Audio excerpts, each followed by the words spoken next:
Okay, my relationship to self-help is interesting. When you say to most people self-help, they imagine something that's American, that might have lurid pink covers, that would be selling you something that is promising a massive change, a transformation, a total reorientation of your life, etc.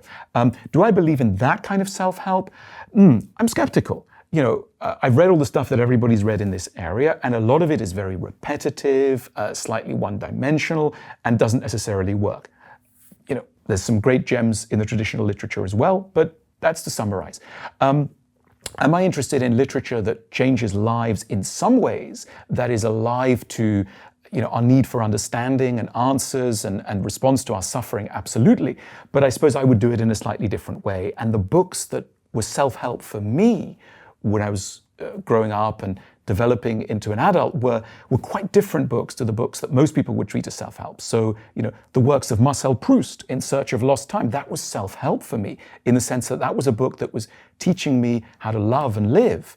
I was reading Tolstoy as self-help. I didn't care about, Russian society in the 19th century. I wanted to know how to live in the late 20th century and how to forge a life for myself. I'm a very, very selfish consumer of culture.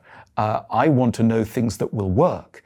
I'm the opposite of a disinterested academic who, looks at the pantheon of culture as a kind of, lofty guardian of this for its own sake. I'm for knowledge for my sake and for our own time's sake. And I think if people have responded to my work, it's maybe because they too have an urgent need to find stuff that's going to work for them now. It makes me very unpopular among academics because academics look at what I'm doing and what the School of Life is doing, and they're like, hang on, we thought it was Plato for Plato's sake, and you're saying it's Plato for our sake? And I'm saying yes, and they're saying no. And it's a philosophical difference, but I'm very willing to stand up and make a case for what I do and the way I do it. You may not agree with everything I say, but I think the essential premise, which is the great books of the past and the great artworks exist now as resources for us to learn how to live and die well, this seems absolutely something we need to hold on to. And a lot of your critics do come from that academia that says, well, what you're saying is obvious. And that you can feel that because they don't understand your take on it. Yes, I mean, it's interesting, the notion of the obvious. I'm very much somebody who believes in popularization. Now, what does that mean? We live in mass democratic societies where we are going to sink or swim because the answers that we find appeal not to the tens of thousands, but to the millions. So if you're in the business of ideas, if you're in the business of looking at mentalities and ways of thinking, and there is something about what you do, which means it's never going to clear the 1,000-person mark or the 5,000-person mark, I think you need to ask yourself what you're doing and whether you're doing it in the most effective way.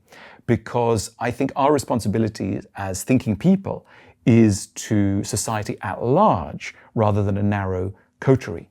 So from the first, I was always trying to write works and produce work that would have nothing within it that would mean that an intelligent, completely ordinary, but entirely unschooled person could immediately pick it up and go, yeah, I understand what's going on. There was nothing in it that said, you need a special key, and that special key is bought at Harvard or Yale or Oxford or Cambridge, and that's the only way you can get into this.